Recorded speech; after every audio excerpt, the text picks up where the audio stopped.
আমরা বাঙালি আর আমাদের 12 মাসে হয় 13টা উৎসব। আর প্রত্যেক উৎসবে না আলাদা আলাদা মেনু থাকে, যেটা ওই সময় খেতে ভালো লাগে। যেরকম হচ্ছে যে পিঠেটা শীতের সময় পৌষ সংক্রান্তিতে আরম্ভ হয় বানানো, তারপরে খাওয়া হতেই থাকে। কিন্তু ওটা গরমে ভালো লাগে না, অন্য সময় মোটেই ভালো লাগে না, মানে মনটা মানে ওই রকম ফিলিং আসে না। তো ওটা ওই সময় খেতে ভালো লাগে। আর তেমনি এই ছাতুর একটা পরব যেটা এখন চলছে, প্রায় 9টা বাজতে যায়, এখনও আমরা সকালের খাবার খাইনি। ভাইয়ের জন্য আর আমার জন্য মুড়ি বের করছি। আর এই দেখো মাছিগুলো এসে কেমন বিরক্তি করছে। খাবার সময় এরকম মাছি আসলে না আমার মাথা গরম হয়ে যায়। আমার মুড়িতে আমি একটু চিনি নিলাম আর ছাতু নিয়েছি একটু, কারণ আমারও একটু মাখা মাখা ভালো লাগে, বেশি ছাতু হলে আমার ভালো লাগে না।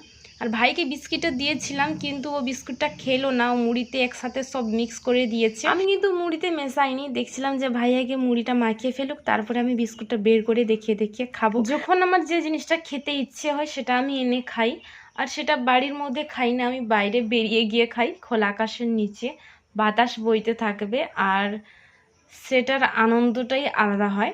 আর মুড়ি মাখাটা আমি হালকা করেছিলাম, দেখতে পাচ্ছ, এইভাবে আমার খেতে ভালো লাগে। বেশি ছাতু দিয়ে দিলে আমার মোটেই ভালো লাগে না।